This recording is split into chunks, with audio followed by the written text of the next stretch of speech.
Nameless, your arrival reminds me of the grand occasion when Penacony was first established.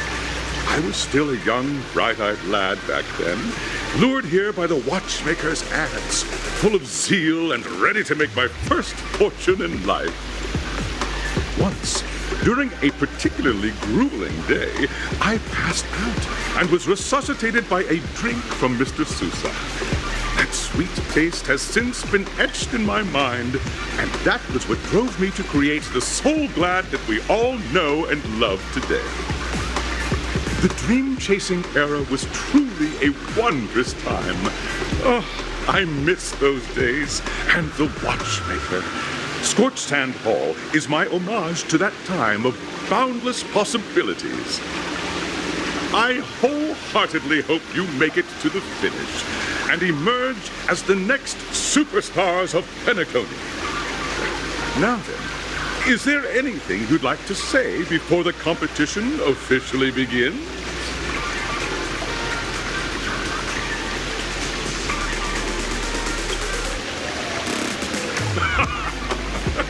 There's that swift and decisive trailblazing spirit. How about you, Miss March? Hello, everyone! Next up, get ready for the Mega March 7th Adventure, where I'm going to break the speedrun world record! Trailblazing into the uncharted and challenging the limits. That's Miss March 7th for you. How about Miss Firefly? I hope that by the end of this journey, everyone will have achieved the outcome that they hoped for. Ah, a wonderful wish! Miss Himiko, what are you expecting from your team? Safety first, everyone. Simple words, but full of warmth. Waiting for you are 3 stages, each connected to that era. The first 2 stages offer 2 distinct paths to choose from, with unique challenges on each route. And in the last stage, you will face off against a champion who has defended the title to this very day. A beloved contender whose noble virtues are unrivaled. Those are the rules. Simple. Everyone clear? Now, I hereby announce that the 33rd Scorched Sand Festival of the 20th season, sponsored by Soul Glad Enterprises, has started.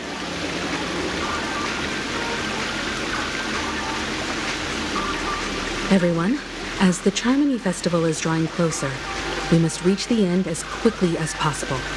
Factoring in efficiency and safety, splitting up into 2 groups is the best choice. March and I haven't known Miss Firefly for too long and aren't overly familiar with her. It'd probably be better if the 2 of you paired up. Fine by me. Let's do it. All right. I don't have a problem with that.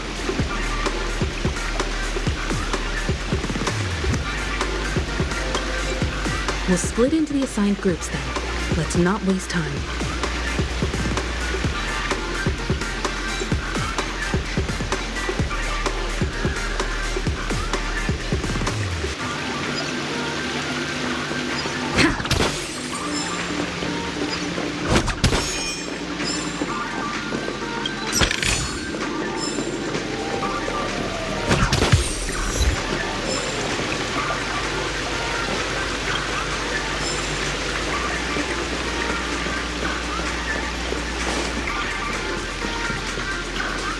Welcome to the first stage of Soul Glad Enterprises' 33rd Scorched Sand Festival of the 20th season, Dream Play Fantasia. In this stage, you can choose between 2 challenges, the School of Acting or School of Action. In the School of Acting challenge, you have to complete 3 performances from 3 scripts and move the panel judges. In the School of Action challenge, you have to defeat 3 groups of enemies convincingly and reach the end. Now, make your choice.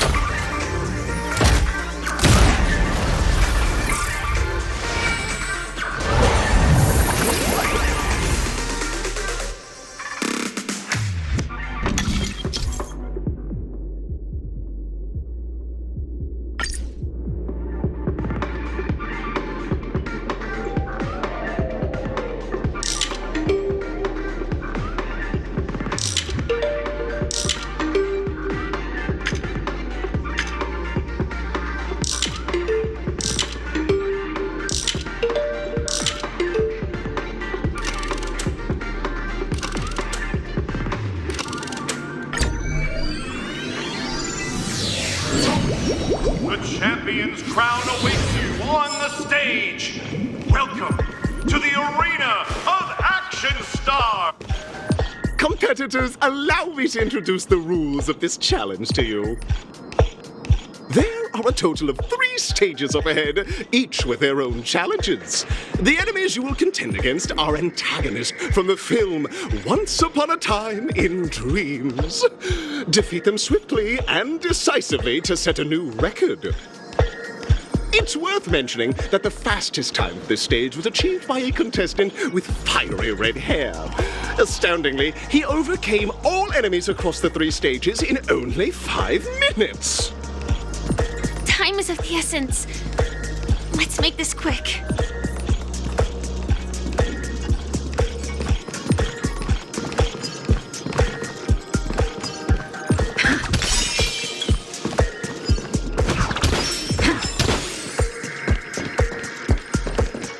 Contestants, you are about to confront the monsters of the primordial dreamscape. During this period, Penacony was nothing but a barren wasteland. The dreamscape was fraught with strife and disorder, with memory zone memes running rampant. As dream chasers who've come to Penacony, defeating them is your first step towards success.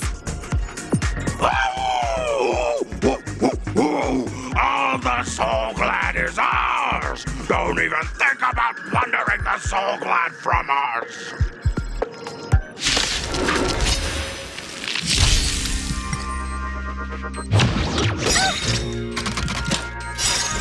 Check out this awesome move!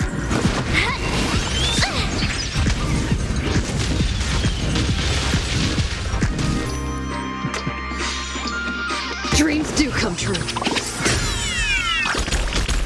The time is now. This sanctuary is but a vision.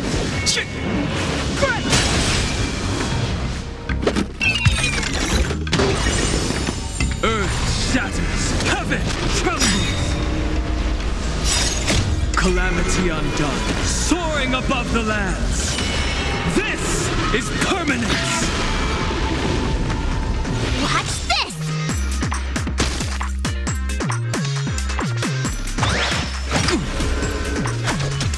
Try that again! You can't run!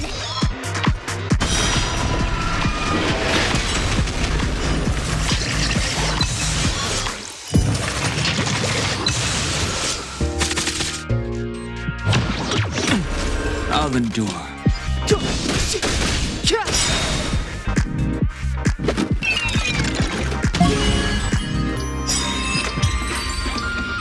Soul Glad! My Soul Glad! Pretty simple. I just hope these tests don't take too long.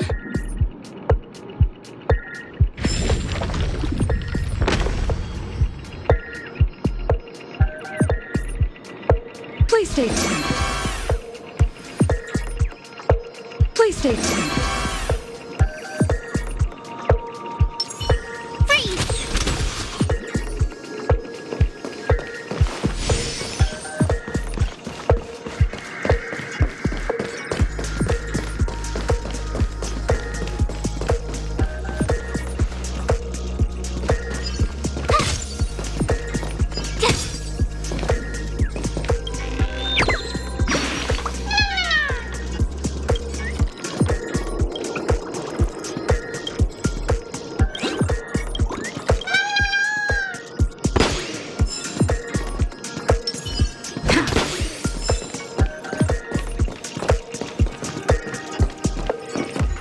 Congratulations on becoming the first group of Dream Chasers! Answering the call from the Watchmaker, you are disappointed to learn that Penacony isn't paved with gold. Resigned to your current plight, you start from the hierarchical dredges, biding your time for a chance at success. Just as you're about to give up, a downpour sparks a business idea. You enter the umbrella business! But Just as things are looking up, you encounter a competitor. Defeat them and emerge victorious from this trade war. Why is our opponent so glad? Because this is Soul Glad Enterprises' 33rd festivity auditions of the 20th season! Isn't this just product placement? To safeguard the integrity of Soul Glad, I will soar high into the sky and become its shiniest star. Whoosh!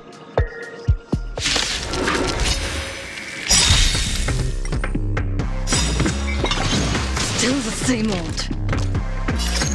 Let the show begin!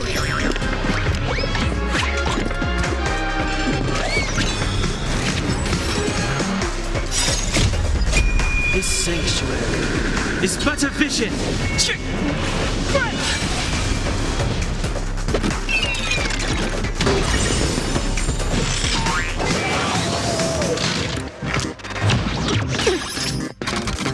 Dreams do come true.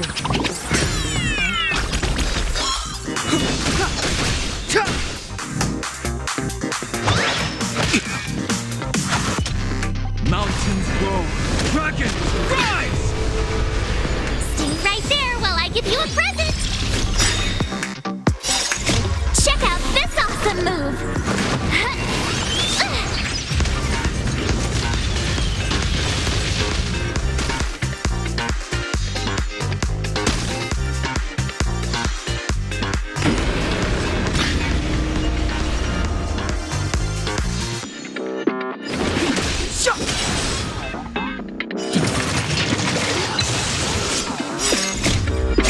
This sanctuary is but a vision.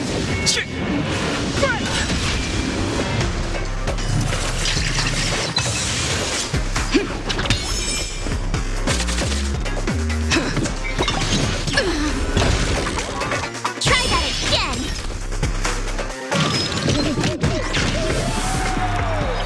Earth shatters, heaven trembles. Calamity undone, soaring above the lands. This is permanence. With me out here, how can we lose? Still the same old. You can't run! Let the show begin!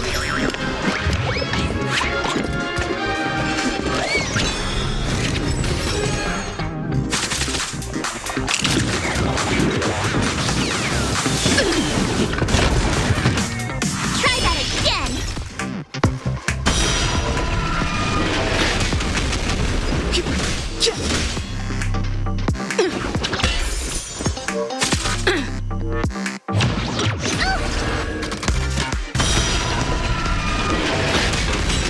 Mountains roll, dragons rise! Stay right there while I give you a present!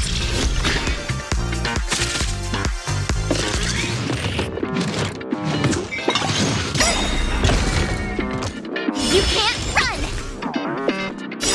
Check out this awesome move!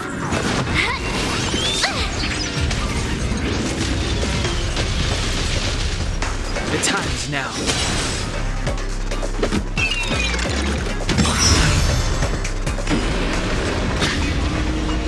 Let's improvise.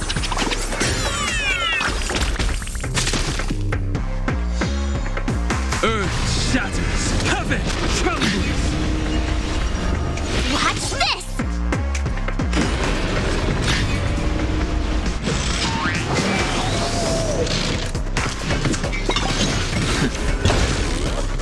Try that again!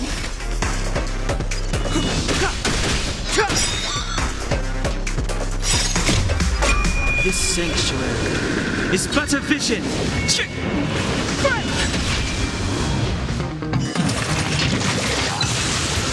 Dreams do come true.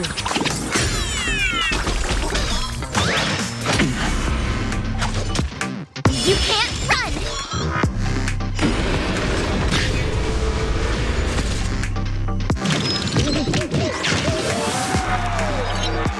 Incoming! With me out here, how can we lose.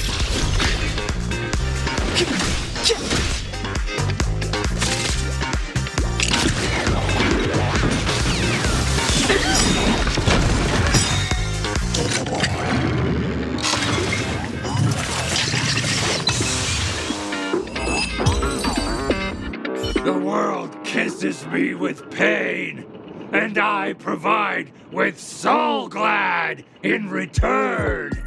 Whoosh!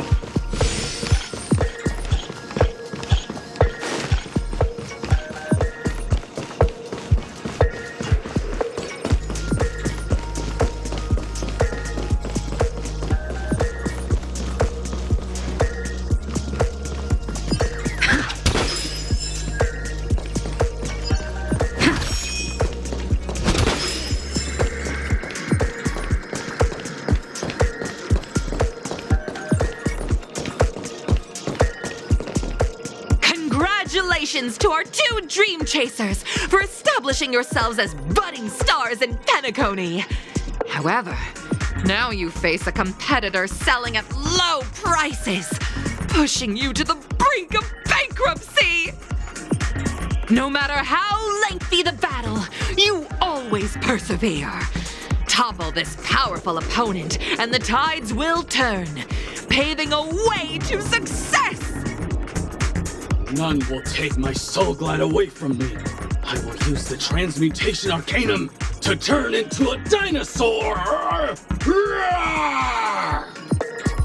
Oh, dinosaur! Devour my enemies! Grab a bottle of Soul Glad and make your dreams a blast!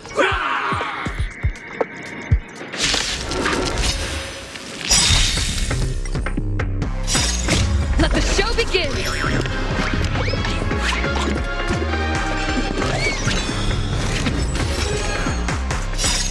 Calamity undone, soaring above the lands. This is permanence! Let's improvise. The time is now. Earth shatters, heaven trembles! Watch this!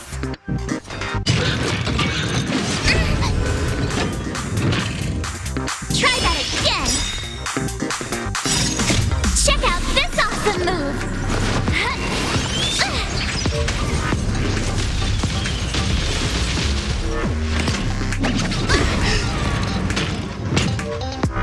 You can't run!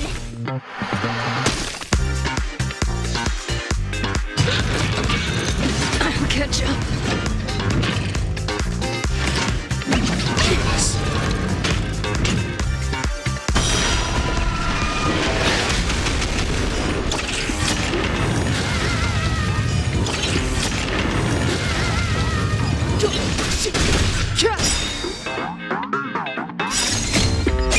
This sanctuary is but a vision. It's my turn. Mountains roar, dragons rise!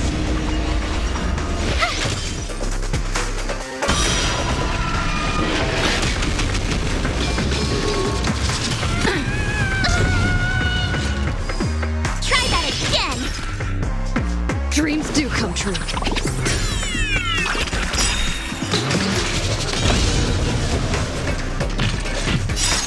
Let the show begin!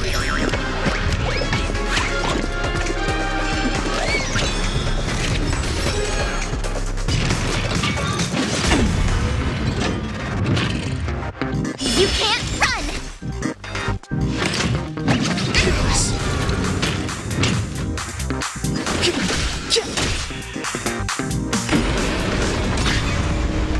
Earth shatters, heaven trembles! Calamity undone, soaring above the lands. This is permanence! Watch this!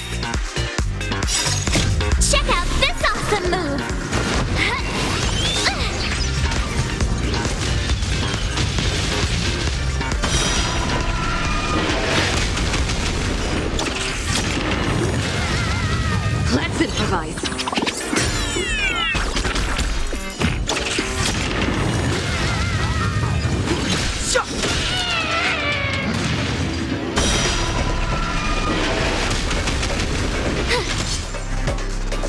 Mountains grow. Dragons, rise! Dreams do come true.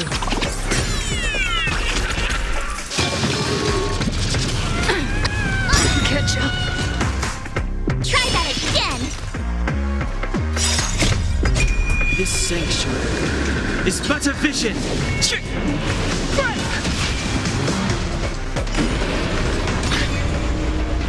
The time is now. Earth shatters. Heaven trembles. Let's improvise.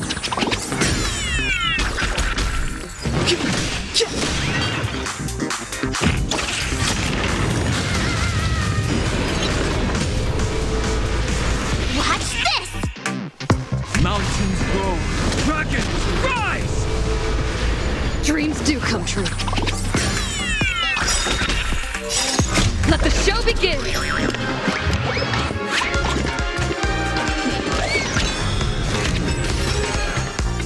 The time is now.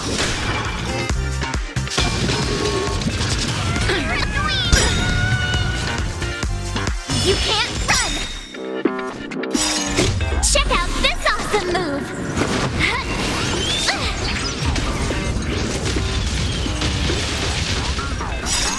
Calamity undone, soaring above the lands. This is permanence.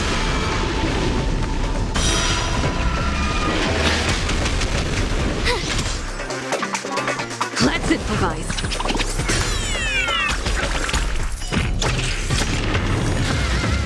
Earth shatters. Heaven trembles.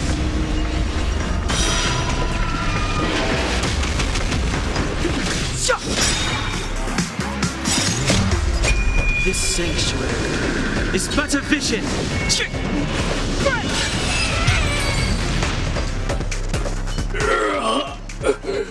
The body withers, but the soul-glad name shall not. You truly are a beast, more than I could ever be. That should do it! Okay. Let's go. Mr. Yang is waiting for us.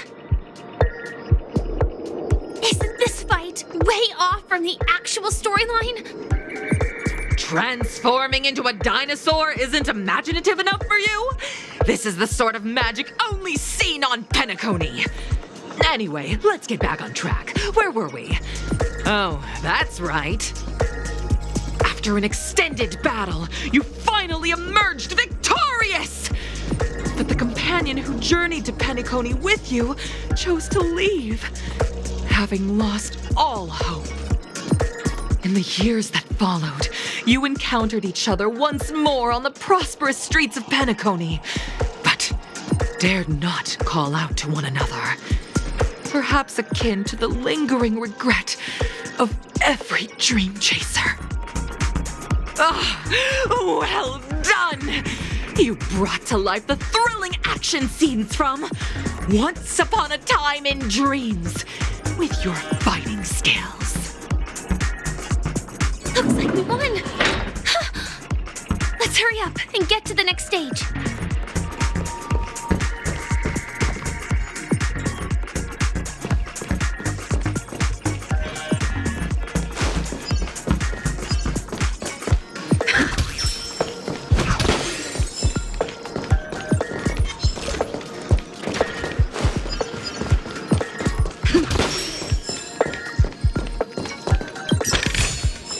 Looks good.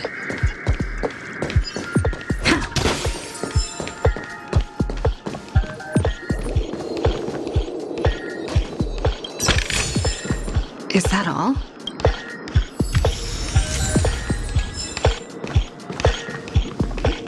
Congrats to both of you for clearing the stage, but more importantly, are you having fun?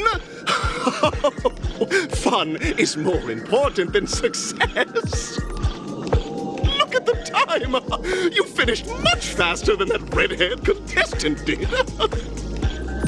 That red-haired contestant. Who is that exactly?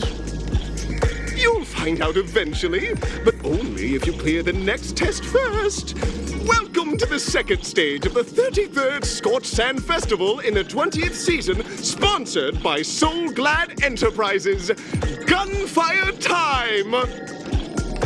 You have the option to choose gunfire and undergo Brother Hanu's trial, or time, where you'll face Clucky's trial. And now, make your choice!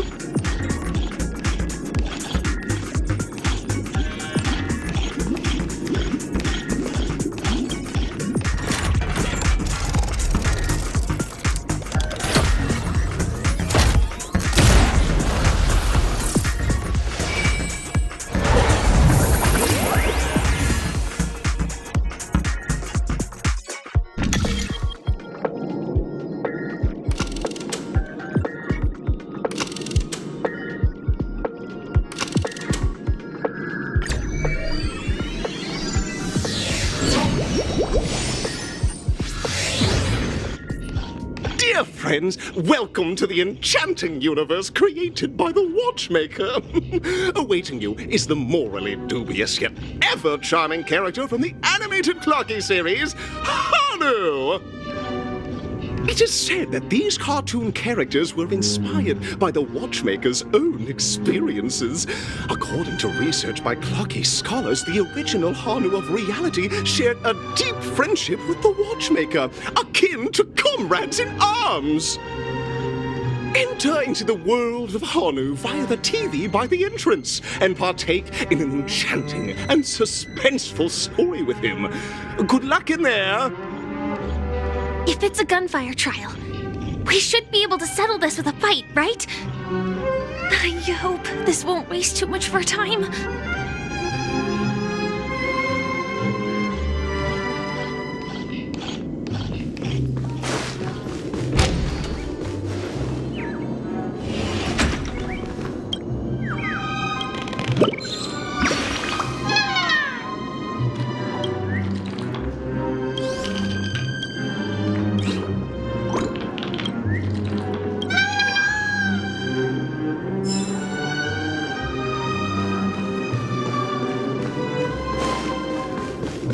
Ready?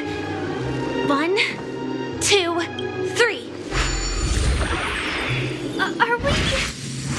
Are we both? Very good. Looks like you've got the hang of it. In this Hanu's Adventure episode, Boss Stone has gathered his battleships for an assault on Dreamville. Old Buzzfly, Cousin Wolf, and Bombhead are all raring to go. The brave Hanu must thwart their advance and protect his home. Alas, Hanu presently is ill-equipped to fend off the malevolent mischief makers, which is why he is preparing to seek out the Puzzle Gentleman's aid. Go forth and speak to him.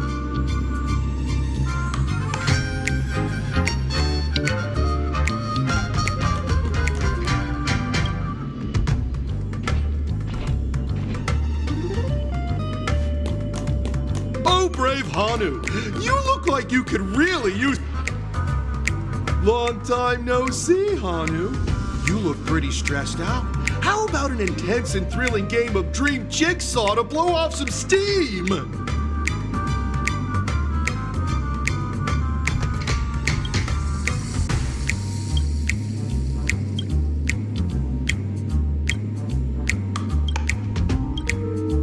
Oh my! Are you telling me that Boss Stone has rallied the villains to seize Dreamville? What a dreadful twist of fate! Listen closely, Hanu. I'm aware you're in need of a suitable weapon. And I also know there's one just upstairs. But you know what? You'll have to play an exhilarating round of Dream Jigsaw first. No jigsaw, no moving forward.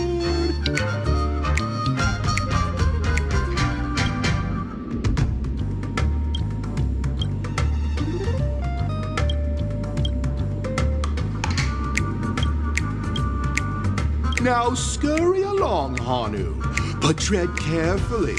Two ne'er-do-wells are also eyeing those jigsaw pieces. Either outsmart them with the quick knockout, or ensure they don't catch you in the act.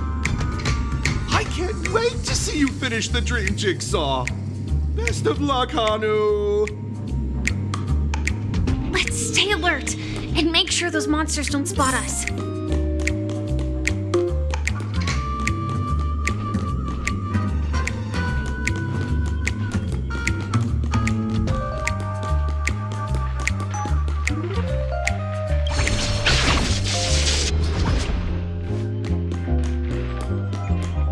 Look up there! If we can push that thing down, do you think that would do the trick?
Jigsaw pieces. Let's hurry back.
organizational itch has been quite thoroughly scratched. Hurry now, Hanu. Touch that TV set and transform back into your old self. Then head upstairs. Your weapon awaits you there. Are such haphazard instructions really okay?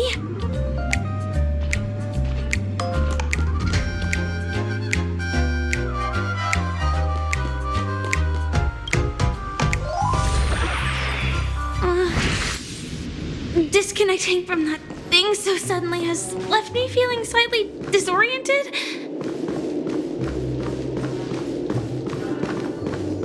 Is that Hanu?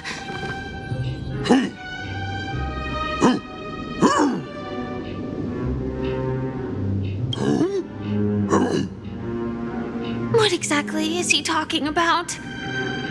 Tick-tock! It's time for me to make an appearance! Clocky?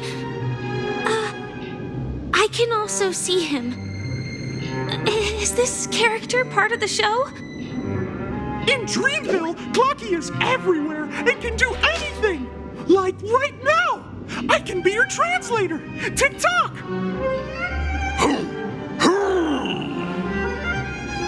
Hanu says, battle! We must do battle!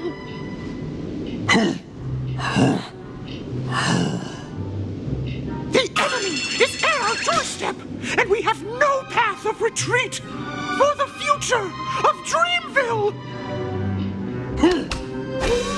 Touch that suspicious-looking TV right now!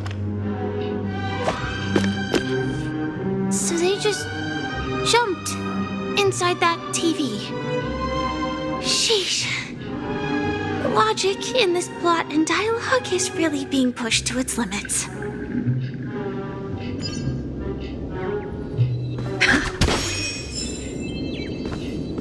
Well, here we go again. Ready? I am gradually getting used to this. Who knows? I might even be able to perform some high-level moves with Hanu. Oh, did someone say high-level movies just now? That's right, pal. The upcoming script is just exploding with all sorts of high-level shenanigans. Last we saw, Hanu was preparing for battle. Suddenly, he hears heavy footsteps coming from the hallway. Malevolent mischief makers have broken into his home. But brave Hanu won't go down without a fight. He instantly sprints for the storage room, ready for a do-or-die showdown against the baddies. But we still don't have any weapons in hand. Guess what? Hanu's favorite bazooka just so happens to be in that storage room. So there's a move on. What a coincidentally convenient plot twist. It'd be even more awesome if the organizers allowed me to wear armor.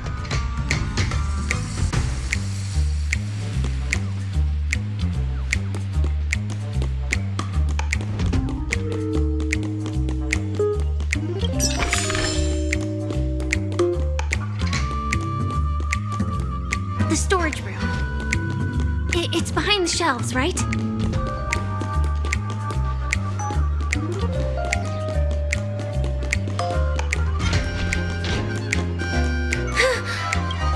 He wasn't lying. There's actually a bazooka here. Now we should have a way of dealing with those baddies. This thing feels just like the soaring locust too.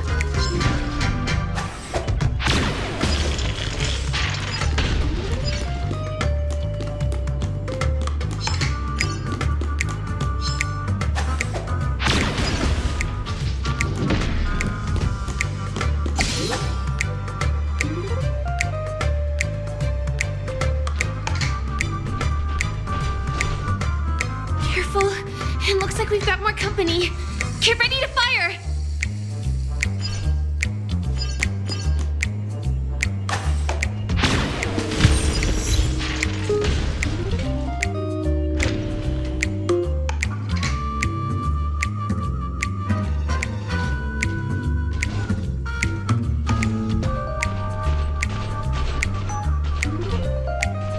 Here we go again. But no big deal. We're pretty handy with this bazooka now.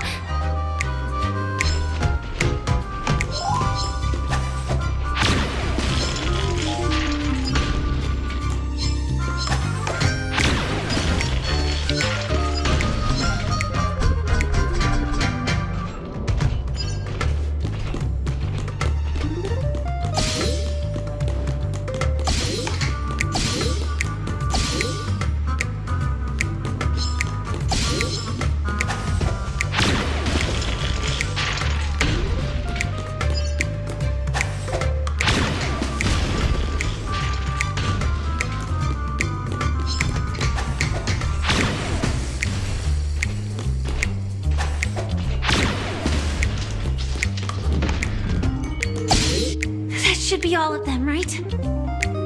Oh my! Hunger is on the street! Everyone! The stage is complete! Quickly! Head through the TV to the next stage!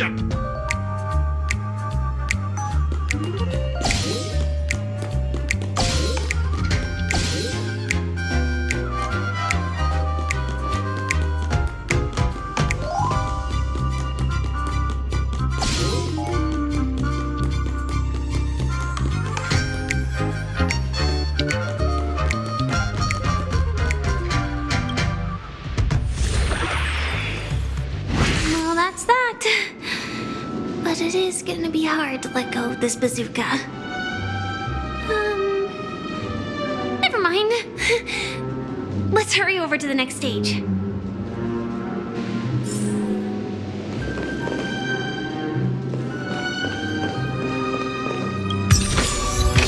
Great. The more the better.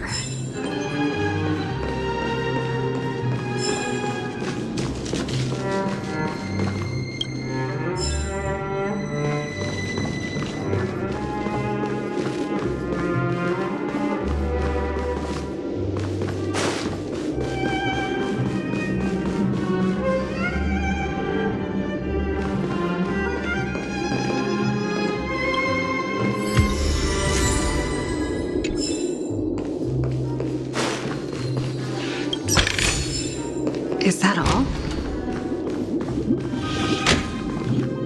Congratulations to both of you! Oh, you've overcome all obstacles and proven yourselves! But, unfortunately, there is only one who can be Penacony's festive superstar. In the final stage, you will face the defending champion. If you fail, you will lose the opportunity to become the festive superstar. Welcome to the 33rd Scorched Sand Festival's third stage in the 20th season, sponsored by Soul Glad Enterprises Superstar Showdown.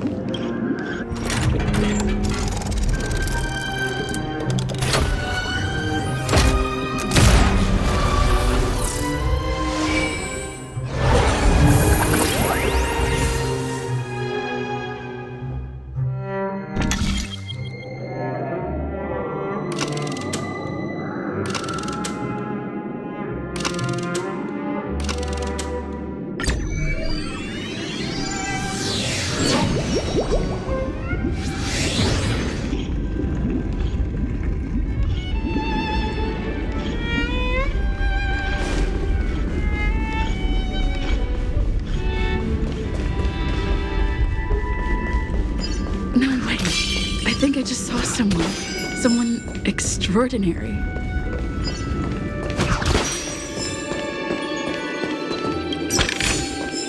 Looks good.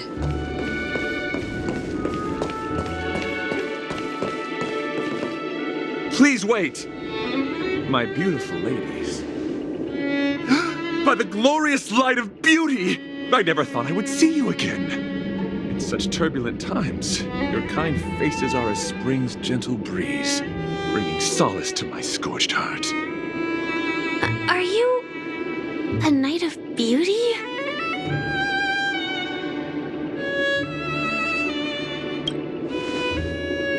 You've already heard of my humble title elsewhere? I am deeply honored. Upon hearing of the impending festivities, I commanded the one and only to bring me to Penacony with full haste. Alas, the cosmos unguarded by the beauty. Disorder prevails. Thus my passage was delayed by tending to the sick and injured. Fortunately, the mini-rabbit mech pilot, stray cat duelist, galactic ninja, and quad-drive Intellitron, along with 32 other souls in distress, all emerged from their predicaments safe and sound. I then led them all here to revel in the harmony with the countless other splendid beings.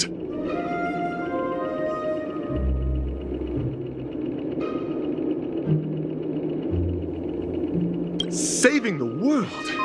What a righteous act of beauty! If that's the case... No, that won't do. The rules of the contest are sacred and inviolable, just like the beauty. What would be the noblest choice?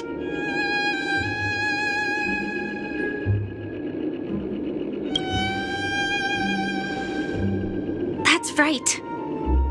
This magnificent dream is built upon the Stellaron and the countless sacrifices of many people. Oh, to encounter deeds so vile they stir one's very soul. However, present-day Penacony bears no marks of the Stellaron's taint, and the family has always been renowned for spreading harmony. How can I be sure your words hold truth?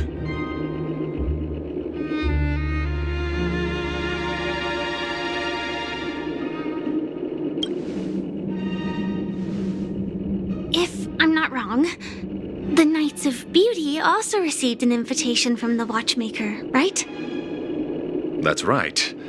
But what does this have to do with the Stellaron? Actually, we've already met the Watchmaker.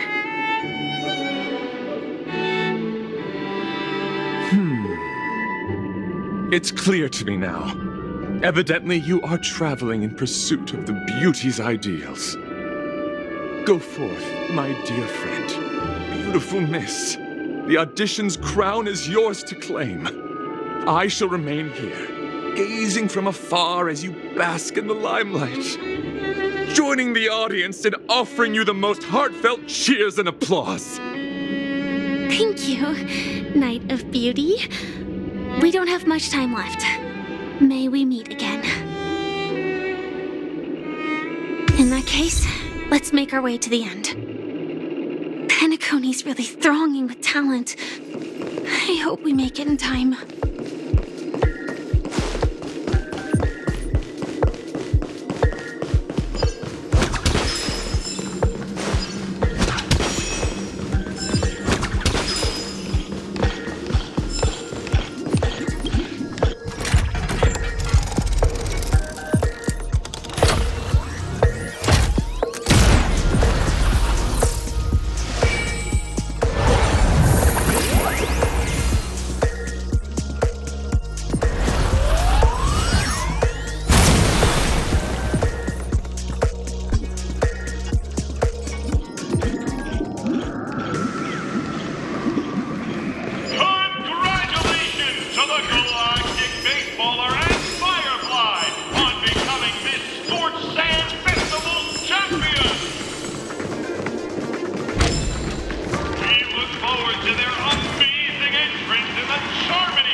Congratulations to the both of you on becoming the festive superstars of this year's Charmony Festival. Before entering the Grand Theater, I, on behalf of the organizers, extend my sincere congratulations to you, wishing you joy under their radiance.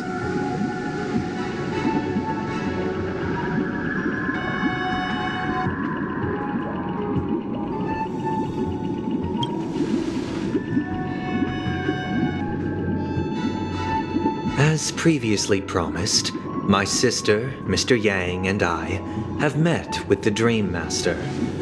We delved into the truth about Penacony and its Stellaron, and have come to a consensus. Both I and the Oak family cannot acquiesce to your request.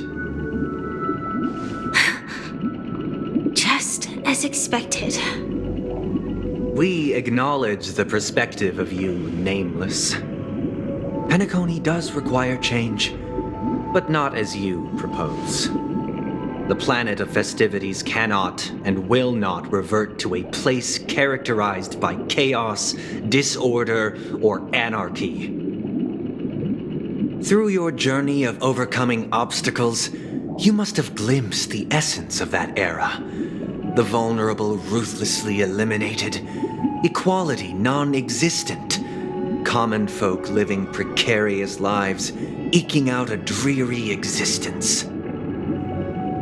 Ultimately, only heroes like yourselves manage to achieve success. But I would dare ask, if you did not possess the special status of having a Stellaron, and you were but an anonymous and frail member among the masses, which Penacony would you prefer? A dystopia for the survival of the fittest, or a sweet dream paradise for all?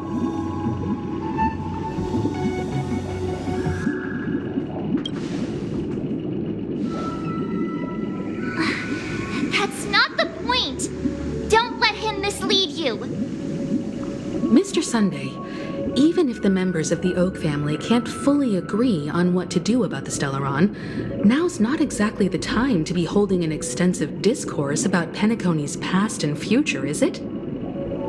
The Stellaron issue concerns the life and death of everyone on Penacony.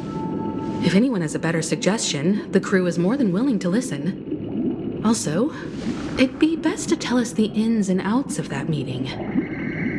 This way, we'll at least know what Welt and Miss Robin are dealing with, and the reason why they failed to make our appointment. Ah, Navigator.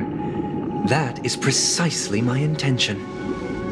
With all present, let's begin by discussing the details of that meeting. Let's talk about our tribulations and choices, our ideals and beliefs, and our final course of action. The only path to take.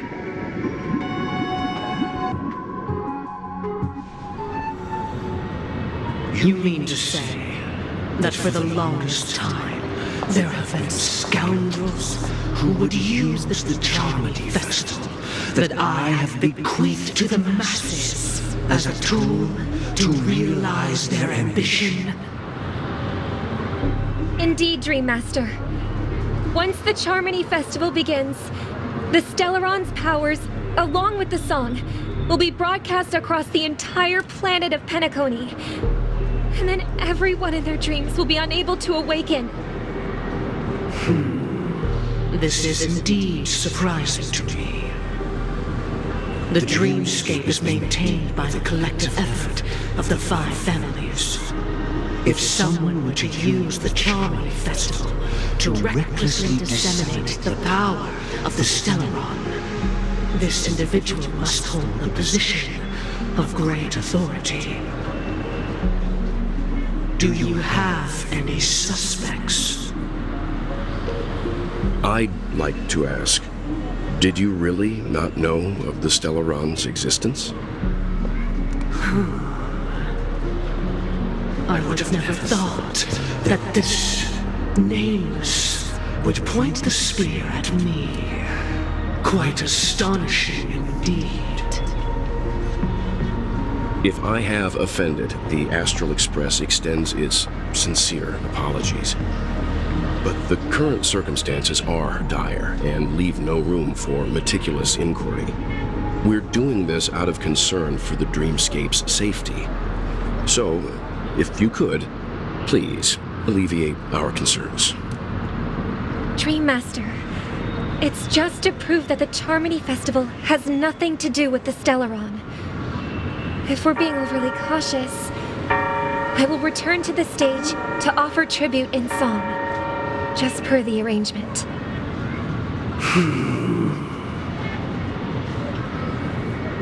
Sunday, Robin. I've watched you two grow up and know your dispositions like the back of my hand. Both of you, right now, can surely be lauded as their most devout advocates.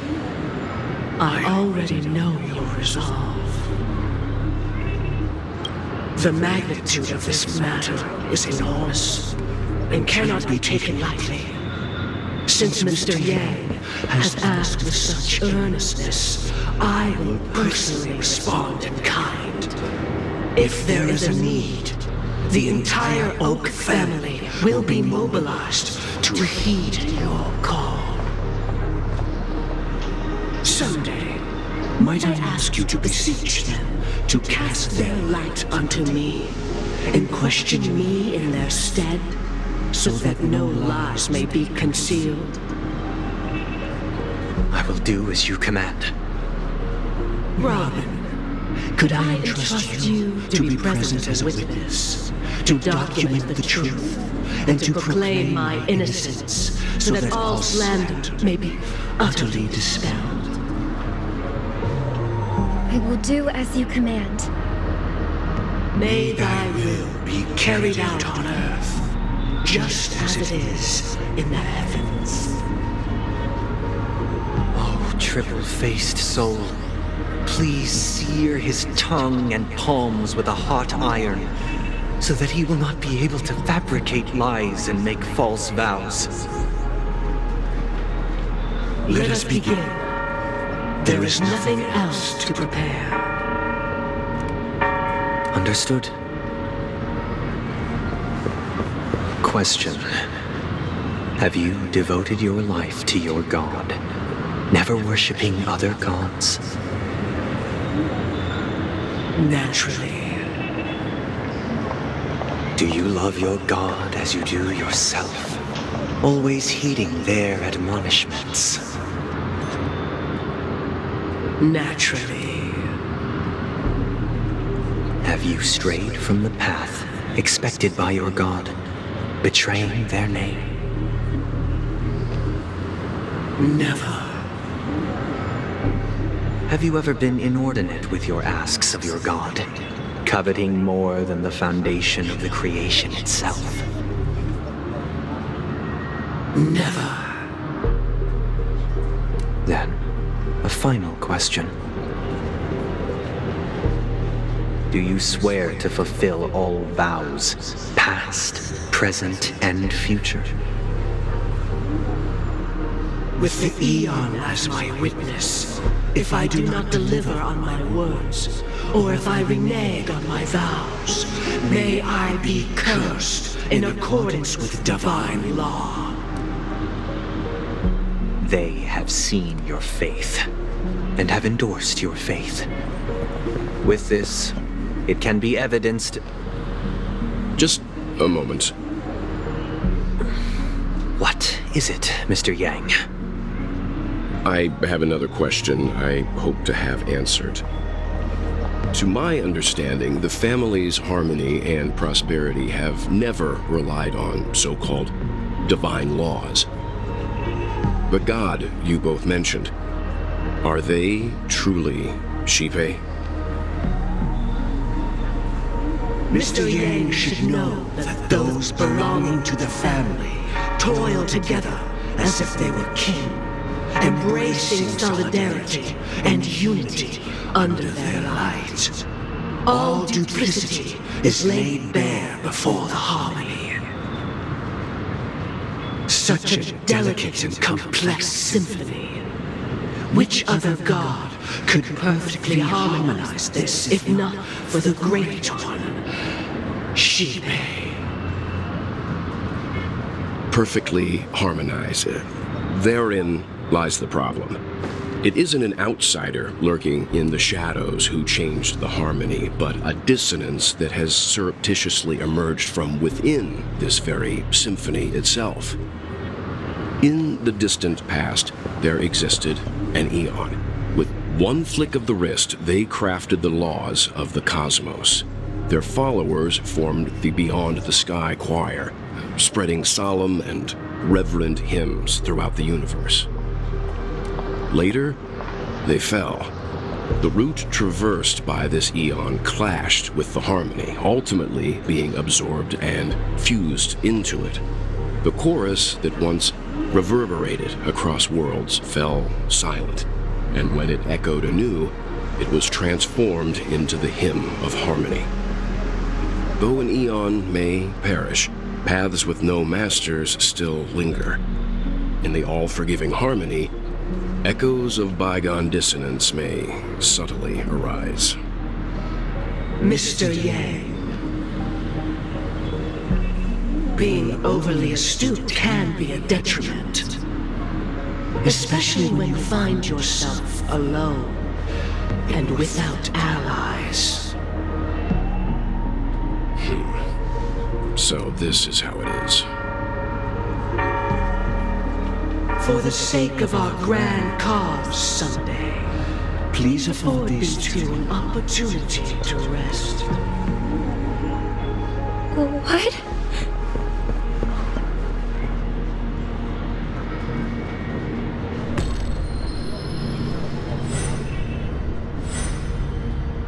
Sorry, Robin.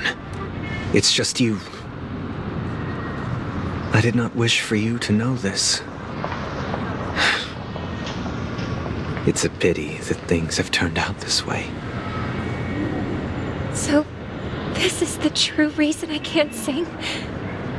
The shadow that envelops Penacony is actually... We were never children of the harmony. Our ideal paradise could not have been crafted by Xipe. True bliss can only be guaranteed by the one who transcends the many. Within the foundation of law, humanity establishes civilization, and through harmony, we obtain order. Unbelievable. To think that there would be remnants of the Order on Penacony. What have you done with Mr. Yang and Miss Robin? Don't worry. I just gave them some time alone to ponder their fates. You should know that these actions make you an enemy of the Astral Express. Should we need to stand against the Nameless, it would only be myself and the Oak family involved. But we haven't reached that point yet, have we? Your efforts for the justice of Penacony are evident to everyone, and have been widely observed.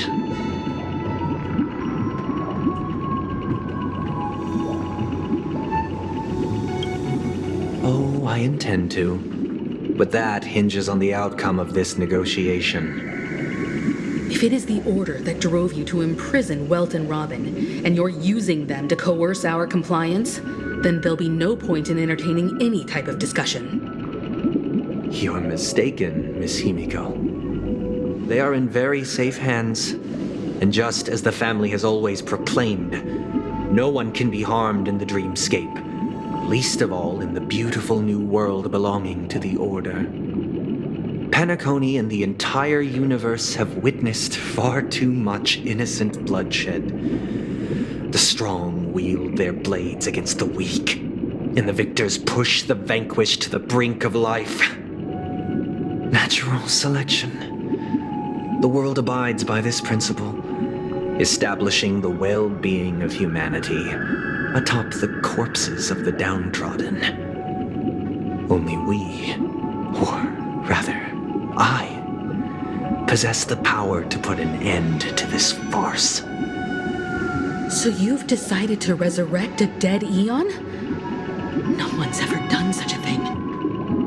If Miss Himiko is interested, let's draw back the veil and speak candidly.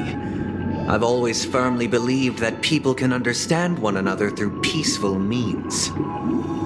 I'm willing to divulge the unembellished truth as to the intentions of the Order's Pathstriders, so that you will make better judgment for the Astral Express, for Penacony, and for this stretch of the universe. Words can hardly do justice to the beauty of that ideal. So, come with me, everyone. Let us retrace our steps and see once again where this road leads.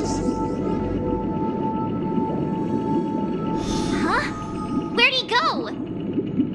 Welcome. This isn't any location in Penacony's dreamscape. It's my inner world. The reason the scenery before you remains unchanged is because your consciousness has drawn on similar concepts to fill in the gaps.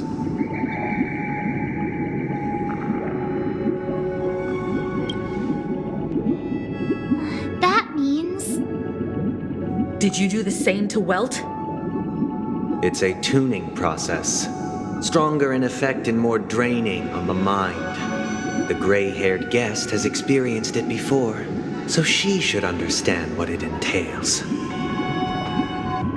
Tuning allows you to intuitively grasp my feelings, which also means that I cannot hide anything from you.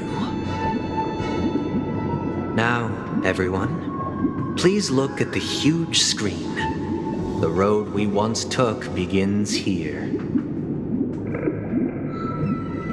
From this point on, you will witness the numerous decisions I've faced. I've selected a portion of these to share with you. I believe after going through similar predicaments, you'll be able to better understand my thoughts. Let's begin. The first decision.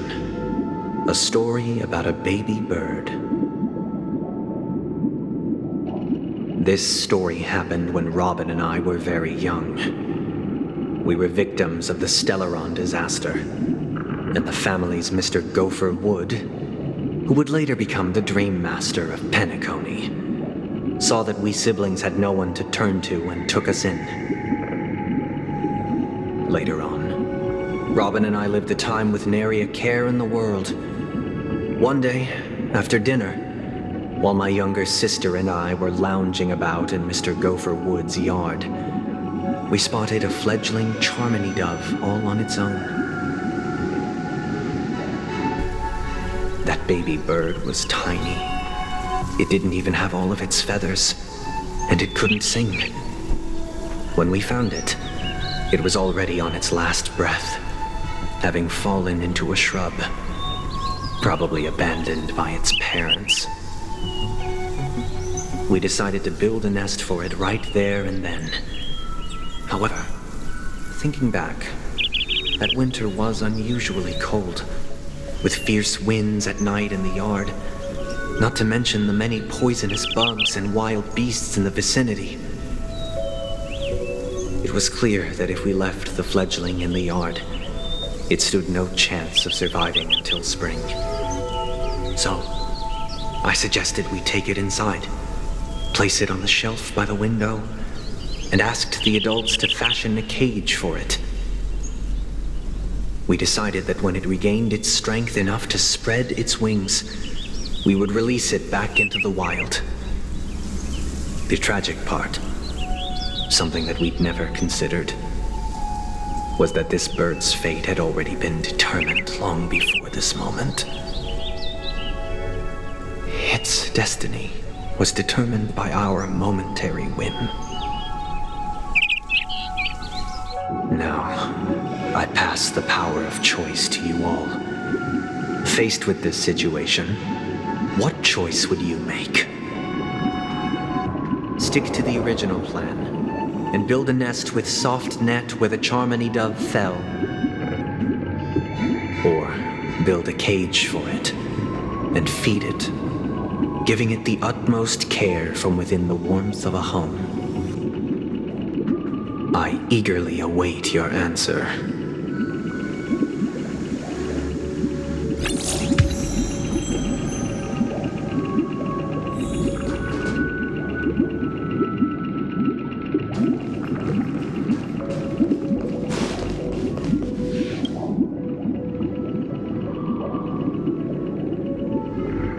I'm happy to see that you made a choice similar to ours.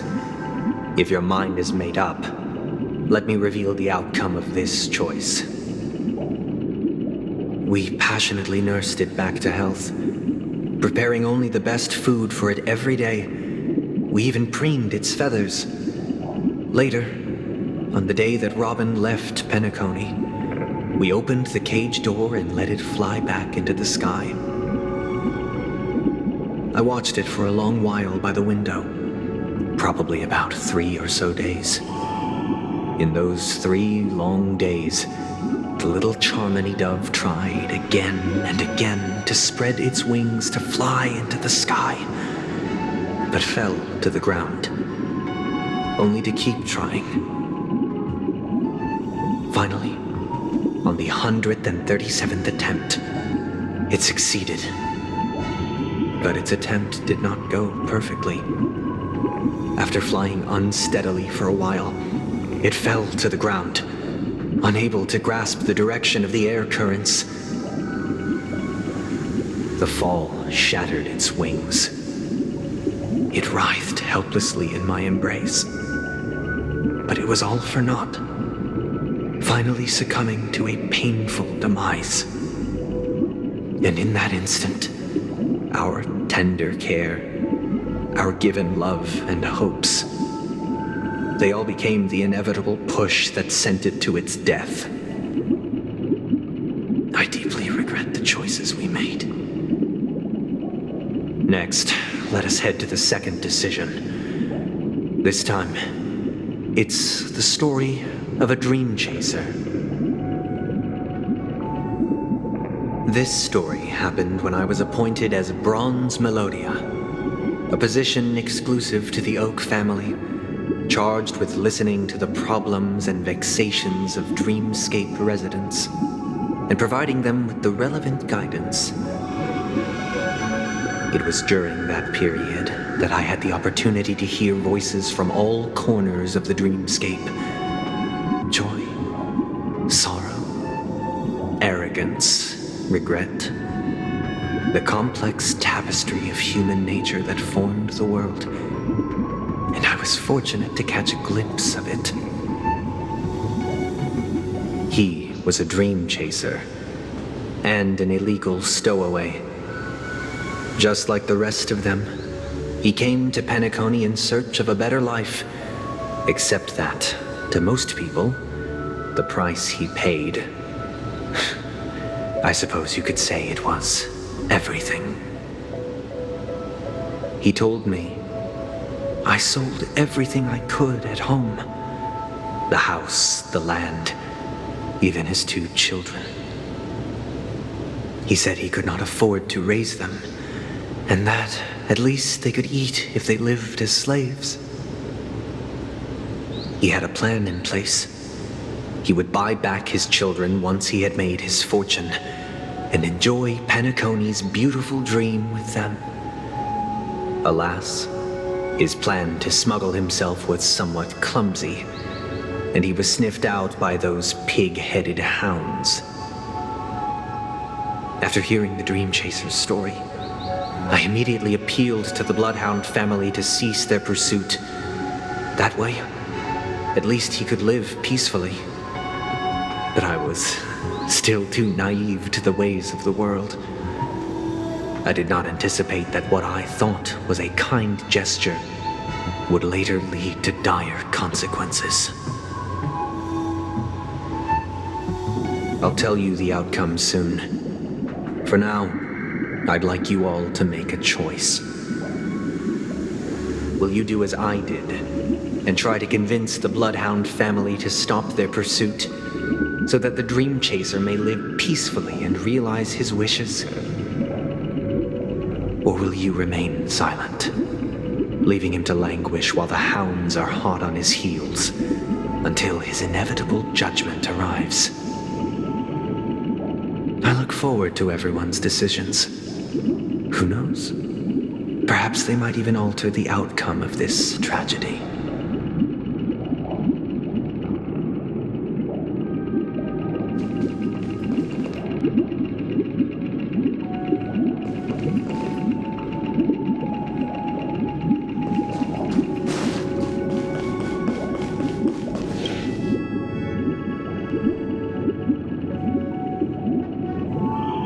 It seems you, like me, are pondering whether a different choice could have led to a better outcome. Sadly, his fate would only be more tragic. Say he never gets caught. He would only die from delirium. The methods with which illegal stowaways enter dreams are unorthodox, not flawless like the hotels. Living in the dreamscape would be a mere pipe dream. Should he be apprehended, could the hounds afford to turn a blind eye? The answer is a definitive no. They couldn't bear the resulting consequences, and thus wouldn't dare extend a helping hand. As to your choice, I once again offer my heartfelt apologies. Next comes the third and final decision. And the story this time is my own. This story happened the day I was appointed the Oak family head. At that time, Mr. Gopherwood was the current Dream Master, and as per his wish, we had a private conversation. What surprised me was that the Dream Master had only come to deliver a letter to me. He let me read its contents, and it was a letter from my sister. The letter contained the usual pleasantries, anecdotes from her travels, nothing out of the ordinary. Just as I started wondering how this letter related to our discussion, the Dream Master began to speak. Do you know who wrote this letter? My sister, of course. But why would you personally visit me to hand me a letter from my sister containing mere trivialities? To help you grasp the full scope of this issue. Do you know where Robin is at this moment? From what the letter indicates, she must be in Caspolina 8, correct? She's touring there right now. Correct. Has she mentioned anything about a stray bullet? A stray bullet? What? A war has broken out on that planet. It is because of this very reason that Robin chose this destination. To spread the word of the Harmony. And to save the lives of that planet. She personally made for the front lines. She hoped to ease the people's suffering with song, and was willing to brave mortal danger to deliver the IPC's medical supplies. Unfortunately, stray bullets show no such compassion. Is she all right? If the operation was successful, she should probably be recovering in the field hospital. By the eon above, the bullet struck her neck directly, yet possibly as a reward for her consistent deeds of harmony, it didn't hit any vital arteries. Once you've attended to your outstanding tasks, it'd be advisable to write her back as soon as possible. Those damned savages! I'll pack my bags right away. My gratitude for bringing this to my attention, Mr. Gopherwood. Now you understand why she always wears such elaborate neck ornaments, don't you? How could this happen? Miss Robin? It's all in the past, so please don't worry. I share this in the meager hope that you will understand the Harmony's limitations and predicament. As grandiose as the strong defending the weak sounds, many times, it is nothing more than wishful thinking. Likewise, I've prepared one last question, one last choice. But rest assured, this choice will not have any grave consequences. Because this is merely a figment of imagination, a nightmare that has haunted me through countless nights. If you ever had the opportunity to make a choice like I did,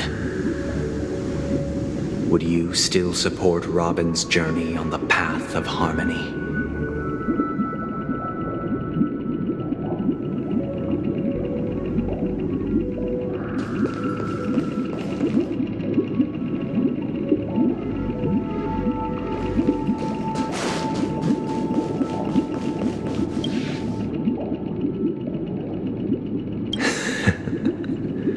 I see. I am now aware of everyone's stances. Raising these questions merely serves to illustrate one point. The plight of Penacony cannot be salvaged by the harmony. The true foundation for a sweet dream paradise can only be established through the order, where the strong govern the weak. I know the suffering of being tormented, the turmoil of losing your way, how sorrow and even despair set in when matters don't work out. All of this causes me unending pain, because this is not what happiness is at all. We must teach the weak how to live a happy life. And this life isn't some noble propriety that the upper crust preaches, but in definitive terms, a way of survival that belongs to everyone. So what is your definition of living a happy life? Good question. Human consciousness is fundamentally an illusion, a cage known as self-worth. People lured in by this illusion make mistakes, yet still ask that external influences bear the burden. When one mistake after the next permeates the masses, they become impossible to trace.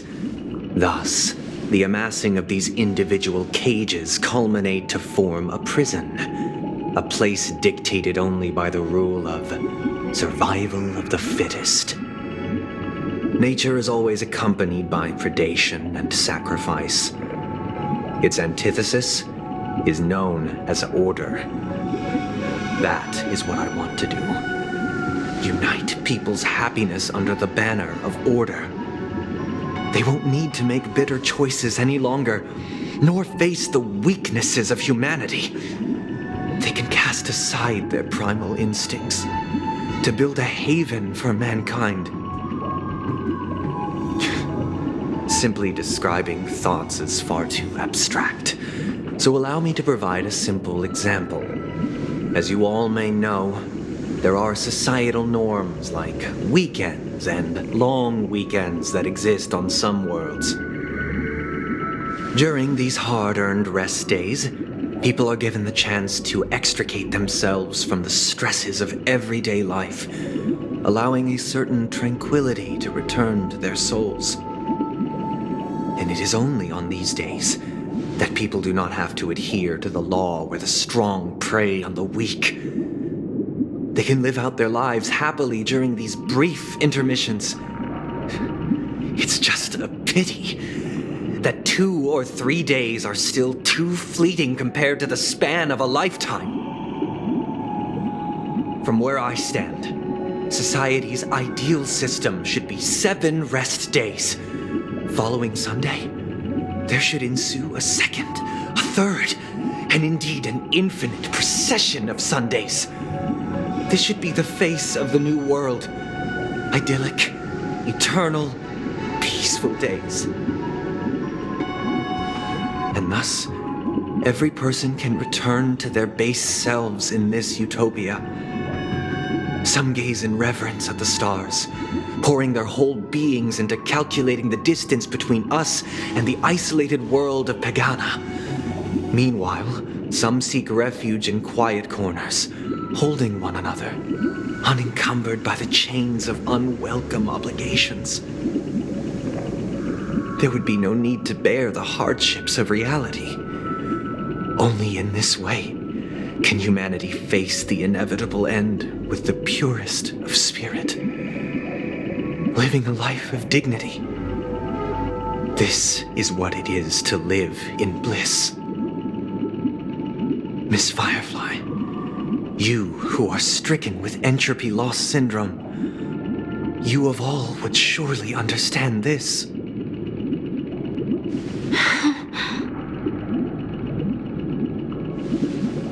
It sounds like a flawless theory.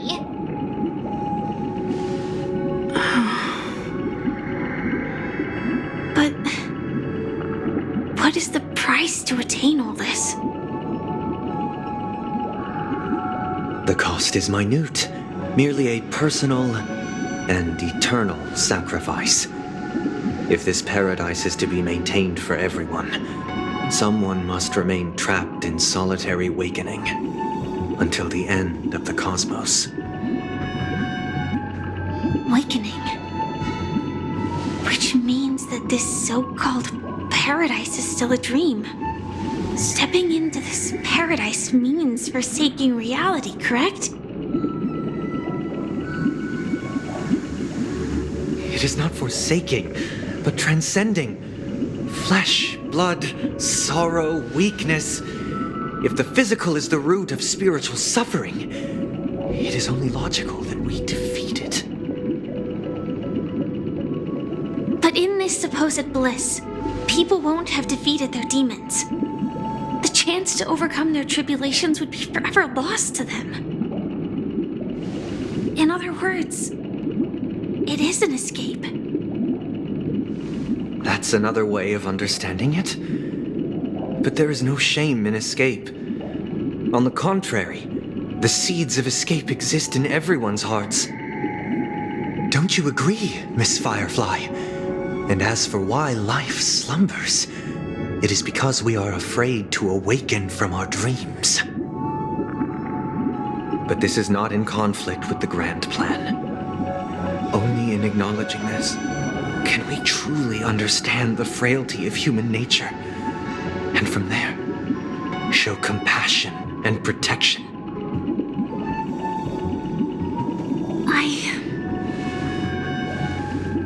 I admit that you are a born leader. Your perspective on humanity brims with pessimism. Yet you express compassion for all, even when your heart pities them. But unlike you, I live for the self. From my perspective, individuals making choices for themselves is their birthright. The want to escape may be innate in the weak. But whether they are weak or not, it is not up to another to decide. Perhaps in your mind, you also view me as weak?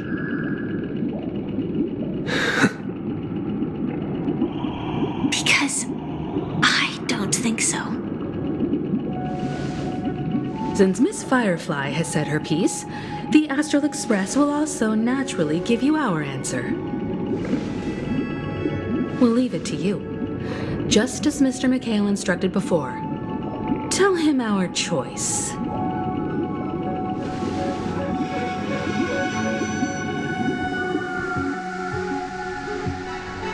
What is this place?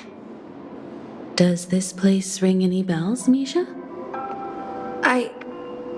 I don't know, but I feel a sense of déjà vu. What is this place?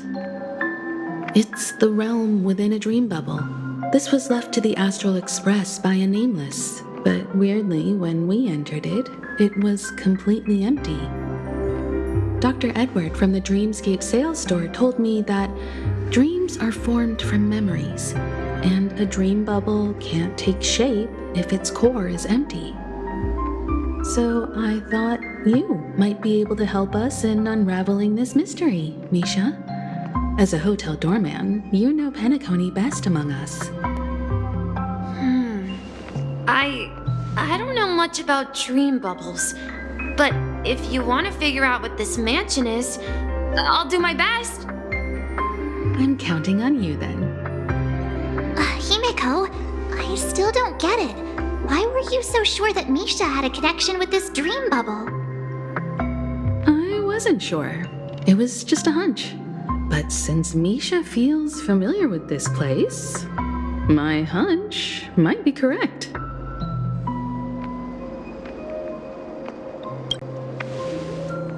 Exactly. This is where you and Firefly encountered death, which we now know as dormancy. Considering its connection to Dreamflux Reef, it's not surprising it appeared here. The question now is, who brought you here? Based on the clues we have so far, it's unlikely to be that masked fool. So identifying them is crucial to us. We're drawing closer to the truth once more.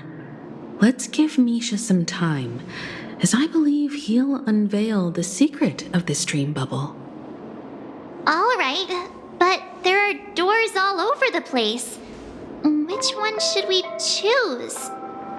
Do you have any idea, Misha? I guess... maybe this way?